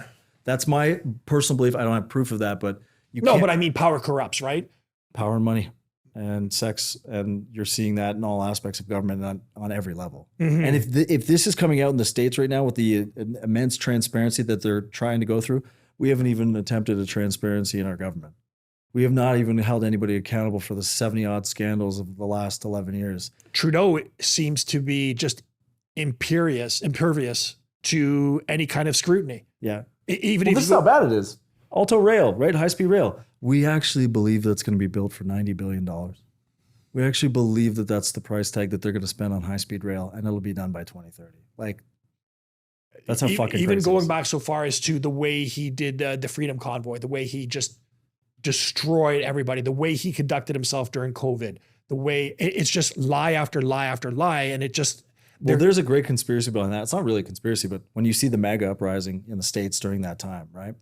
And you see the split between what became you're on the right, I'm on the left. Well, when this came up in Canada, they couldn't have North America have two places in the globalist system because Canada's their last stronghold. If you look at WEF and globalists, Trump wins, you're fucking you're screwed during COVID on the back end until Biden comes in and then everything changes. But Canada, if they had that uprising and it was allowed to flourish and build momentum, well, then you have your two strongholds, the last things that we need. We got Canada. If we get the US, we've got the globalist monopoly board game. We've got Boardwalk, and we're done. so you believe in the WEF agenda, Oh, 100%. right? You cannot. Like at this point with those guys going to Davos, giving those speeches, how we constantly reference, oh, the Davos speech. While JP Morgan's guy comes out and the CEO goes, middle powers unite. They already have that. It's called the EU. Like this is what we're selling is the most ingenious idea. Middle powers have to band together. 2 weeks later, oh, I never said that. I know. It's so amazing that people don't believe that this shit. I'm like, buddy, I can play this back for you, you know? So there are a great number of people that do not believe in the WEF agenda, that they just think it's a conspiracy theory. Explain to me what the WEF agenda is. Well, I mean, it's a multitude of things, but if you just look at their base level, it's like a socialism on steroids. They Yep. want to create an overarching global policy so you have one rule global politics. They want mass migration to upset the system so that it creates neo-Marxism. You have division that breaks down the system, and then they want to monetarily take everything of what they think is going to go to the people who are the socialists and go right straight to the elites. And if you can have a global control, and especially if you had the United States, which was supposed to be their prized golden Jewel. goose. Yep. If Kamala's in power, you think, can you imagine where we'd be right now? Fuck. The border's still open. You have 11 million people, supposedly the last time. You have up to now, 2 to 3 million more in the first year and a half. You would have their army and access to their army as part of this globalist agenda. Like that's all they were looking for in the United States was you've got the financial resources spread across the world. But what you don't have is the military might that saves the world, which is Team America World Police. So what do you think the ultimate goal is? Well, now they switch to China. Now they've had to revert. It's not Canada just going back to China. It's EU having these conversations now. It's like, oh, we didn't get as far as we wanted with our globalist system, which you can see still emanating in New York with democratic socialists, which is just basic communism. So they're still trying to move this through New York, Seattle, LA. You don't think that the Spencer Pratt thing, it wasn't that they didn't want him to finish second. It's that Nithya Raman, who is their Mondami candidate, was so far distant third. They want her to be up against Bass because then it gives somebody new who's in there that's a new look to LA, Yes. but who has the Mondami. So then you have almost all four corners caught with democratic socialism. Do you think that whole Spencer Pratt thing was manipulated for him to lose and lose badly? Yeah, I mean, it's almost impossible to think that the after effect of a third place person losing her district to both Karen Bass and Spencer Pratt, then coming back and then doubling up Spencer in 20-point leads and beating Bass in some areas from 10 to 15 points like that. So you're telling me all the the people who wanted to mail in all wanted the third place candidate from polling night? Statistically, you know, what's his name from Trigonomics, Constantine did it. And he's like, this is as close to perfect corruption as you can get. Right. So in saying that, that is evidence of corruption, and yet nothing has happened about it. Trump called it out. They've arrested someone for voter fraud in LA. Literally someone who was, One person. caught by James O'Keefe, basically signing up on Skid Row for $2 to $5 per name. Okay, but even when we catch people's corruption, there's no repercussions to it. God, no. It's the same problem that we're having in Canada. Let's talk about crime. We have the liberal system of bail, not jail. We have horrendous shit happening to Canadian citizens, typically by immigrants, and nothing is fucking happening. We have no gun control in Canada except to legal gun owners. We can't own shit, right? You're not allowed to protect yourselves. Castle law does not exist in Canada, while I believe it should. So we have disarmed legal gun owners, or just we have disarmed citizens. We are not allowed to protect ourselves. We're allowing criminals rampantly running the system and getting a smack on the wrist. Fuck, You missed that we have foreign tourism crime now. Large actual groups of people coming over here for the sole purpose of taking their plane tickets, staying, and actively. Yeah, so it's happening in just north of Toronto right now. And when you think about this, again, I've talked to enough liberal people and people in the judicial system to say, well, the issue is we don't have enough jails. And I go, so you're telling me the problem with jail not bail or bail not jail is the fact that you just don't have the space and you know the solution and you don't want to fix the solution?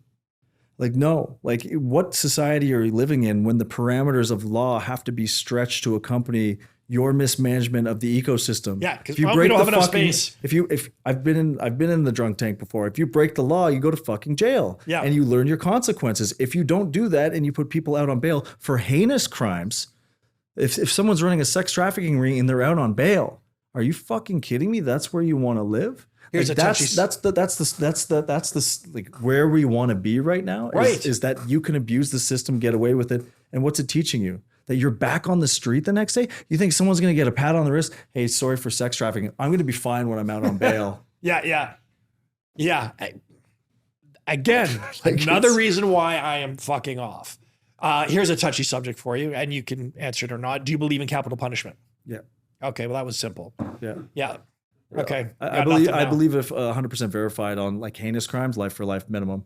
So do I. I believe in. Well, why is that such a touchy subject for people? Pedophiles and child rapists should be, Yep. I believe, in the same respect. I would go further than the castration on that. And that's like, I'm like the most empathetic dude. I'll cry if I see a rapist get the lethal injection because I feel for humanity. Like that's just, but when I look at it and go, what do you need is you need to set standards that crime is not okay. And the most heinous crimes cannot go under the wayside. You can't be that person that ruins someone's entire life. Like you talk about these sex trafficking ring. Michelle Ferrer will tell you that Canada's got one of the most undercover, highest percentage of sex trafficking in Canada. Yep. And you're telling me that these people who blend into society that do this in Canada, that these 12 to 18-year-old girls whose lives will be ruined for the rest of their life from these instances get less attention than the actual perpetrators of the crimes? And now they want to put them in rooms at some points, even with normal sexual assaults and violence, so that they can talk about it, so that the victim can say what the appropriate punishment is.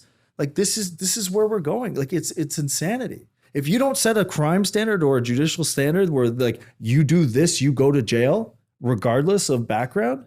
And if the problem is assimilating people in the wrong way, well, then you have to set parameters to properly assimilate people into the country so that they know what your laws are. I think that's a bullshit excuse. There was some fucking Indian dude. That is a bullshit excuse. Yeah, some fucking Indian dude said about, I think he was going after a young girl, and he's like, I didn't know that was fucking not allowed in my country. It's allowed. Fuck you. Don't come here then. Okay. I'm 100% in favor of capital punishment. And unlike you, I'm very empathetic towards animals and people that need protection. I do not like bullies. I believe, kids and women, not being misogynistic, but women, they should be protected. Of course. Okay. Right. So as soon as you cross that line, regardless if like they don't believe they should, I don't think it's toxic masculine to believe like your job as a man in this society is that when shit hits the fan, you got to go. I'll stand up for it. Right, but you say call me toxic, and I'll be but you say that like I believe that you should open the door for the woman. God, yes. Right, you should take care of the woman. You should protect the woman. You should provide for the woman. And some motherfuckers I've had in my feed like that's a very misogynist. You look like Andrew Tate, blah blah blah, that kind of bullshit. Fuck you. Not if you love and respect at the same time. Absolutely. Right? So if you abuse that position of power by hurting an animal, hurting a woman, raping, killing, fuck you. You're going out of the door. Bye-bye. And I would have I'll sleep like a baby that night, dude. I don't understand. I don't understand why capital punishment is even like a triggering subject to people. Oh my God, I know. I don't understand it. You put it this way: if you have life in prison without the ability to parole, you understand the torment that you're doing to most of those people. 90% of those people will have mental health situations. They're not coming back life. From that shit. No, they'll never be socially integrated. They'll never go back to where feeling anything else but a cell is a normal environment. You could talk about the prison institution, but If you are committing heinous crimes and you are proven guilty, and especially if you have sight unseen evidence, see you. I agree. That's always the caveat, though. People like, if it's 100% proven that they did the deed, that they yeah, I mean, I'll even go so far as to say if I'm 90% sure that you fucked up, you got to leave the party, because that's a tough one, though. No, dude, because there's a lot of people. There's a lot of death row stories of the people who don't, right? So what's the percentage of that? Couldn't tell you. Okay, so I will basing this off of dead men walking, and I will dare say that if you're in prison and I'm 90% sure that you're a piece of shit, I'm pretty sure, and this is the crime that you're being convicted of and sent to death. This is not your first time at the bat, dude. I'm pretty sure you have a history of being a piece of shit. Yeah. Fuck you. Time to go. Well, and even reformat the conversation for like the people who are way too empathetic, and you go, okay, take it out of, let's disregard what Paul Bernardo did, which is absolutely fucking disgusting. Yeah. But let's bring up the fact that every 2 to 3 to 4 years, Paul Bernardo, like the victims of Paul Bernardo's families, they have to show up to a parole hearing to open this entire traumatic thing of their daughters and their friends of their daughters and family of their daughters absolutely getting molested, beaten, tortured, murdered on camera. They have to relive this every 2 to 5 years while this guy who should have been probably put to death should have been put to death. Oh yeah. And so you're going to save this guy from not having his life taken from him, even though he did this insanely gross stuff. Yeah. He's Paul Bernardo. But you're going to make this family live in torment and torture for the rest of their life. While this guy goes to parole board hearings going, I'm better now. Yeah. I'm better. I feel less killy today. I don't feel stabbed. I don't mean to joke about it, but that's how insane the world is. If you don't think that's a critical thing, that Paul Bernardo deserves to live over, this family deserves to live in peace and not torment. Yeah. It's absolutely Again. So I can't argue this point. See that now we're fucked on that topic.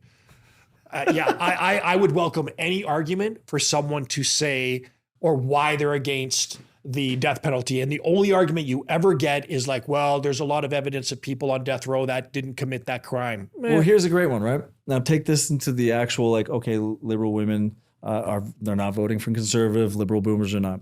Okay, so let's talk about carbon tax. All right, let's take it to something that's actually affecting your life. You were told it doesn't affect your life, especially when it's moved to industrial. Food professor Sylvain Charlebois, been adamant, open, best empirical guy in Canada. No, it affects your life. So now they come out with the 5-year stats, 5 years of carbon tax, and they say you've been. It's been 5 years, right? 5 years, in 2019, yeah. You've been pillaged. You've been having conversations about your gas, your groceries, and you've heard carbon tax more over 5 years than anything, and it's been put on you.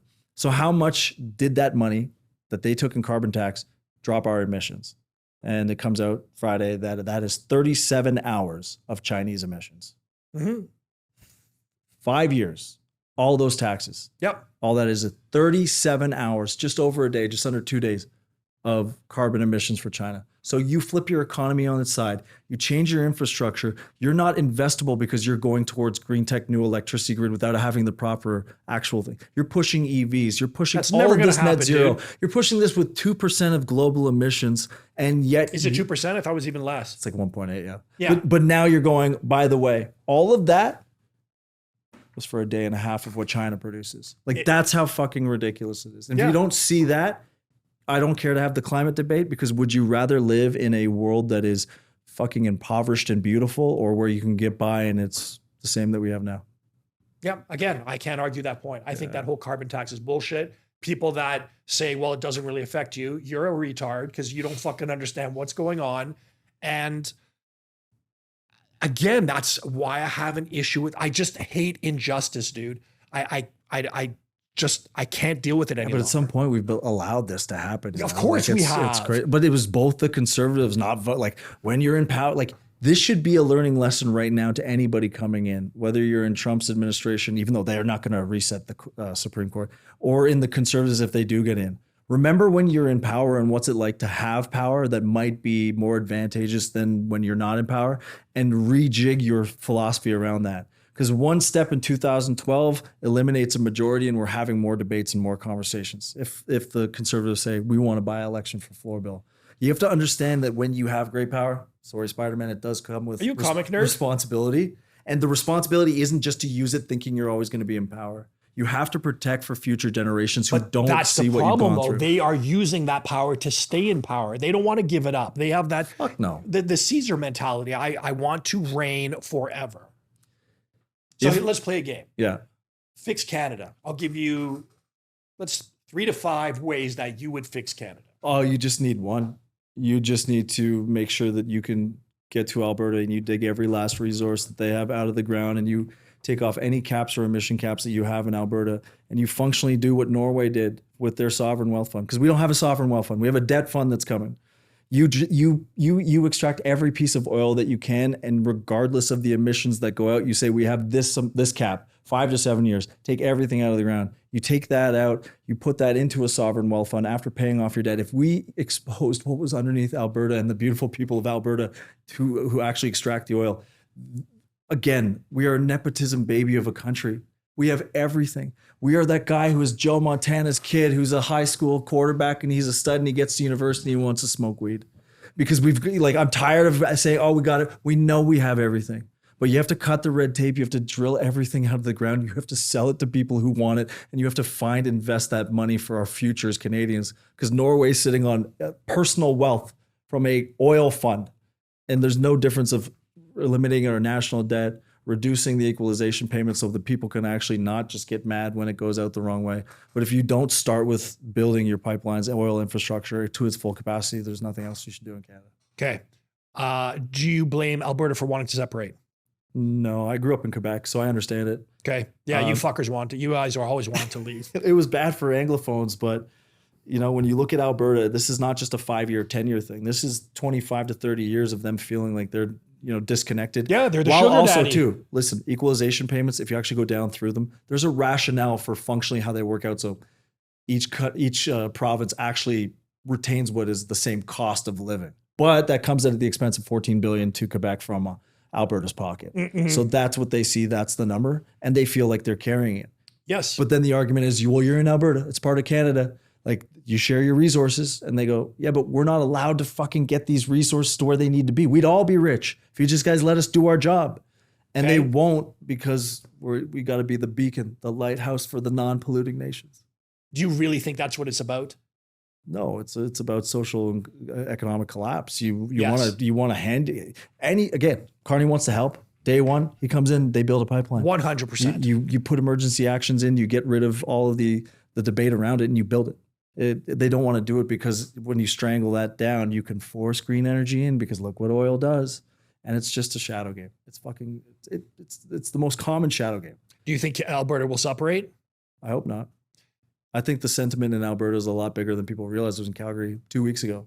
It's not just in conversations and passing. Oh, no, it's just no. all murmurs. I'm at a fucking gala, and they're talking about it during the acceptance speeches. Yeah. Bernadetta, who I'm sure you know of, they are vocal about how bad Alberta wants to separate. I just don't think Carney will ever allow that to happen. It'll be tied up in 100%. Unlike Quebec, if Quebec got 50+1, it would have been a transition, I think, in 95 out to an actual country, even though they would have failed and come back. But Alberta, the last thing you want to do is tell them they can't. Danielle Smith's in the worst place in politics right now. She's fucked if she does and fucked if she doesn't. If she sides with the feds, separatism goes up. You side with the separatists, the feds are on your ass. And like, you're having to play this middle game because you don't want to be the fucking premier who's not a separatist to separate your country. You don't want to be remembered at Lucien Bouchard. No one will remember what your idea was, what your value was before separation. They're going to see separation 100, yeah. Danielle Smith. Yes, that's all she'll be tagged at. And I hope they don't. But again, I think the conversation is way bigger than what people out east think. I know it to be a huge concern for them. Yeah. Alberta will be the one of the richest countries in the world if they separate. Yeah, but the transition is in figuring that out. Like, yes, I believe that too. But why it will be tied up in court is you're going to get into the restrictions of, you'll probably get into like air restrictions on emissions fuels that breathe into Canada. And like, that's how much the feds will tie this up so that Alberta doesn't succeed if they do this. Yeah, I agree. I don't think there's 100% a fucking chance in hell. And like, do you want to see Alberta become like, no, I don't want to see Alberta move to the United States and tie. I don't know if they'll move to the United States. If I was Alberta thinking as a business, I want to separate, I want to be my own company, and I will sell to who I want. The process of having a referendum and separation seems ideal, and you're like going to be there as your standing own country. But when you talk about changing healthcare infrastructure, currency, all this stuff, like, it's a fucking minefield. And what people, I think, and then USA comes, hey, we'll help you out. Guess what? We've got a line of credit. It'll help you out. And the There's still the issue of they need to be by the ocean. They need to take BC with them. BC is the test pilot for everything crazy rolled out in Canada. I don't know what happened. I just look at BC and I go, you were so beautiful. And now I look at it and I go, how do you still have 40% favor of NDP and David Eby? You have 40% after literally they rolled out safe harm reduction sites with this beautiful guy, Julian Sommers, who had all this information. He said, this will work if we do it this way. And they said, we love that way, but fuck it, let's make some money. And then they started implementing money, and to the point where some of the BC government officials left their job as overseeing harm reduction safe supply sites to start their own for-profit harm reduction companies. And then you decriminalize drugs and everyone goes, it's not decriminalization that's making people overdose. And then you recriminalize and then overdoses go down. Yeah. We don't know anything about this. I don't know how that happened. BC's living in a fucking fantasy land and I love them so much. And this is my inherent problem. It seems so evident what the solutions are. It seems so evident that the lies we are seeing and the corruption we are seeing, and yet socialism makes reality not look like the realness that we see. It confuses you with big lies, keywords, but propaganda. That's on us not to see past that, dude. Yeah. Like that's why Agreed.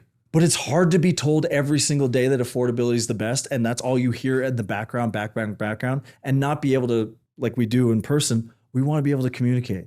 Both of you and I are researched so we can communicate that way. Most people aren't, so they're using and parroting these little sound bites that they've got from someone, and that becomes their conversation in the social circles. Yeah, affordability is the best. Things are coming down the pike. They won't do research. It's just that's what, you know. But I just don't, to accept that kind of ignorance. Like, I think we can look at ourselves as individuals and assess where we are in our life. Am I financially stable? No. Okay, well, that's a fucking problem. Why is that the case? But they think they'll be worse off with Donald Trump Jr. because conservatives have not separated conservatism from MAGA. Yeah, I mean, that was a great move for the Liberals to pinpoint, you know, like to pin Poilievre as the next Trump. That was smart. I dig it. Donald Trump is the greatest scapegoat of all time. You hate him, right? Okay, well, Poilievre is him. Boom, you've got it. And then they don't defend it as if they're an individual person. Like, they don't defend it as if you want strong borders, if you want great social security, if you want your pension to reach its maximum, if you want to live in a middle-class country that's rich. That they didn't go that way. They went, I'm not Trump, and we're still fighting Trudeau. I don't think it helped when Trump actually, and this is what sort of I'm confused about. Trump openly endorsed Mark Carney. I thought that would be his death knell. It didn't do fuck. I thought it was going to be too. Yeah. But I'd never seen something backfire so much because I think it was like, well, you know, the liberals, they're easy to deal with. The conservatives a little harder. And the next thing you're like, oh shit, I think he just endorsed Mark Carney because I don't think he knows that people in Canada, or 50% of the country, think that he is literally Hitler from mainstream media calling him Hitler. Yep. I have that conversation with my mother. She's like, that fucking Donald Trump, fuck him. And I'm like, okay, what did you hear? Well, I fucking watched CP24 and blah, blah, blah. I'm like, no, that's really not the case. But I agree. When Trump did that, I'm like, you just gave Poilievre the fucking the PM position. And optics in politics, you want to believe they don't exist, but they do exist. And the problem is that no one cares about Carney's optics for the people who voted him, which is the majority. And everyone cares about Poilievre's optics, and he has not adapted to that situation. Like, he is not. Like, if you want to, you have to be malleable as a leader. You have to care about what people think, not in the sense where it affects you and your core values, but if you are trying to attract new audiences, you have to mold yourself around what do they need from me as a leader. But do you think, playing that popularity game would take you away from doing what actually matters? Like, that's no, because you're not in power. His whole job is to fucking promote himself, and he couldn't find a way to do it best when that's his sole focus leading up to the election. But here's the other problem I find with politics. You make all the promises in the world to get the people voting for you. Then you go back on the very promises you made in order to stay in power because you want to maintain that popularity, or you go back on the words that, were beneficial at the time, but inconvenient now. That's why to me, politics are just like, you get people arbitrarily saying you should run. First of all, fuck that. yeah. I swear way too much. No. And but I think I'm not saying the swearing, but I think that what people are looking at and what they need to see is the antithesis of Trump within somebody who is a statesman but a good person. And I listen, the fiscal policy of Donald Trump, I cannot argue a single point against it. I think everything he's done is brilliant. I agree. But here's the thing is if you're going to attract people to politics, it's not going to be that. They don't want that version. It's working for right now because it's what's needed to work after a system that was in decay since, God, probably when Reagan left, George Bush Sr. Oh, you really think that far?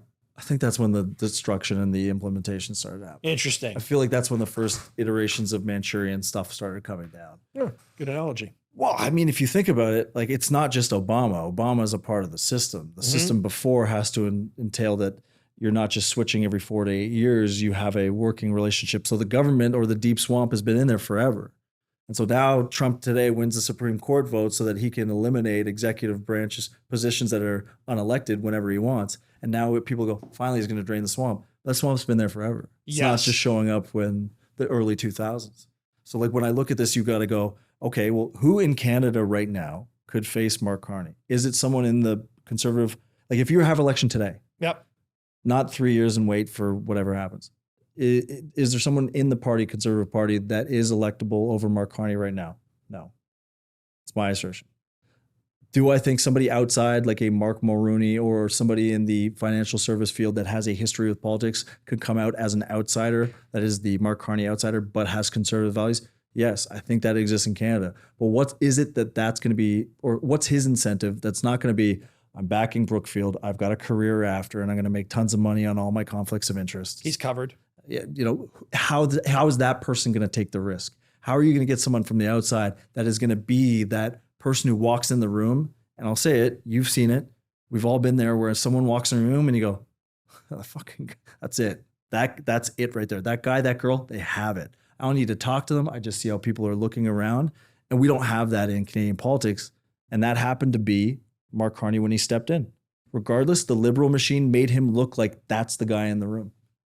We don't have that, and we need that in the Conservative Party, or else you're going to get Mark Carney suffering or staying in power. But Mark Carney suffering, Poilievre takes over. And now we have a guy who's not a proven leader, leading for the first time in what could be the hardest transition. It's an easy solve. Like all he's got to do is go out and play the puck. But then you've got a Senate stacked with liberals that literally to this day, my dad was a senator. He won't mind me saying this, needs to be reformed. And you have a stacked liberal Senate that's just going to hold whatever legislation that the majority conservatives put through and just have these non-elected politicians writing policies, addendums back and forth to jam this shit up. Like that's why the Senate was stacked with liberals. Do you have any aspirations to get into politics? I wouldn't say no, but I love the idea of it. I love talking about it. I love having great conversations with both sides of people. But right now we need somebody who has momentum and a grounded status and something that people can point towards and go, okay, this is the guy who's going to save us. We don't have that right now. Okay, but and like you're the Bachelor, you're charismatic, you're intelligent, you're articulate. I think people would gravitate to the way you carry yourself. I would never say no to anything. I think the big issue for me is why would I get into it? I would not want to be a low-level person that was just there to be on the raw team. My goal in life is to always be the best version of me, but that is always elevating vertically. So if there wasn't like a predominant position that I would be chasing, like I don't think I would just be happy being an MP that gets trampled on. No, sure, but why don't we have aspirations of being more than that? Oh, I would always have that. I think that's the thing. But do I think that we're in a stage right now where people are ready to compete? I just don't think so, because I think that the liberal PR machine is so big right now that you're going to need an outsider from the Conservative Party to reset the system before anybody like myself or anybody who has political talk shows or is in that conversation field every single day wanting to do that. Would I love to serve my country? Fuck yeah. Like, of course. I'd love to be a lineage of my dad and my great uncle who have served the country. But in the same respect, it's like, can you serve with a purpose, and is there space for you? And right now, the only thing we should be thinking of is who's that leader that the Conservatives need. And if it's Poilievre, he's got to change around. And if it's not, we got to go out and we got to find that guy. Yep, agreed. You actually educated me on a lot today, dude. So yeah, thank you so much. No, you did. No, fuck, you did. Like you took it to levels. Like I have a rudimentary understanding of politics, and I never really want to get into politics, into the topic, but when you see, like the injustices that happen, I need at least to be somewhat educated so I can speak out and Always. against it. Otherwise, I'm just some rube that is just ranting against the machine. But you have a higher level of understanding on how things work. So thank you for that. No, I appreciate that. I'll take that compliment. I hate fucking compliments, but Fuck that bullshit. Take the compliment, dude. When Humility is bullshit. Fuck humility. no, I always have like a little imposter syndrome because like, you know, I saw my dad in 2004 when they tried to put enough money to run behind him so he could run against Harper in the Conservative primary. And he said, no, because I don't want to affect my family. He then went on for 7 more years in the CFL till Harper came back and said, we want you to come to the Senate. I saw how much blood, sweat, and tears he put into the Senate as a bipartisan person trying to work across the aisle to people when he retired, literally looked at all of us and went, like, we're not going to have that kind of guy here anymore. It was disheartening for me to see that. It was disheartening for me to see that the idea of bipartisan and walk across the aisle is gone.